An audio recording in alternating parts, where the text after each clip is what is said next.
It was a Saturday morning. I was in a hotel in a Polish alpine town, an attic room with a stunning view of the snowy Tatra Mountains. I'd felt nauseous when I'd woken in the early hours and was no better by the time my wife Katie, who had been asleep in the bed beside me, was up. As a doctor, this nausea made me uneasy. I wasn't sure why I felt sick. I was fit and healthy. I hadn't drunk much or eaten anything dubious at dinner the previous night.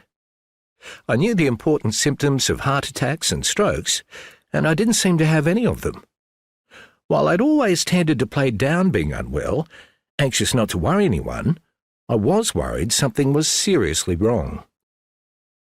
I'd planned to call my mum, who lived in a nursing home in Launceston, and figured I'd still do it. After checking the time in Tasmania and ringing her, I had to abruptly end the call when I was overwhelmed with a sudden surge of nausea. I sensed I was about to pass out.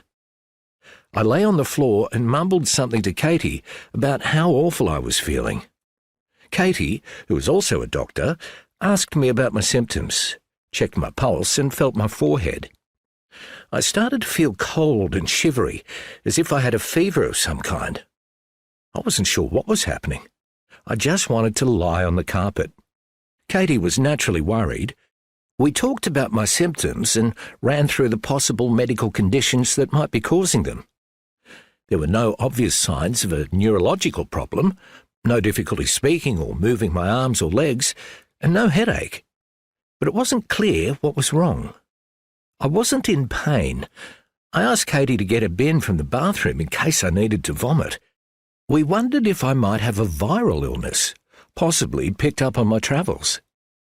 Katie asked if I wanted to move onto the bed to be more comfortable, but I preferred lying on the floor.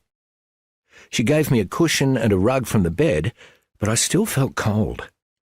I covered myself up and said I'd try to sleep. As I lay there, I was feeling something that I'd never felt before. I had nausea and shivers, but what I didn't say anything about at the time was that I also felt strange and fuzzy in my head. I told Katie that she shouldn't worry too much, that I was fine, and she should go out and enjoy the day. But Katie decided to stay with me, and it seemed to her that I slept for a number of hours.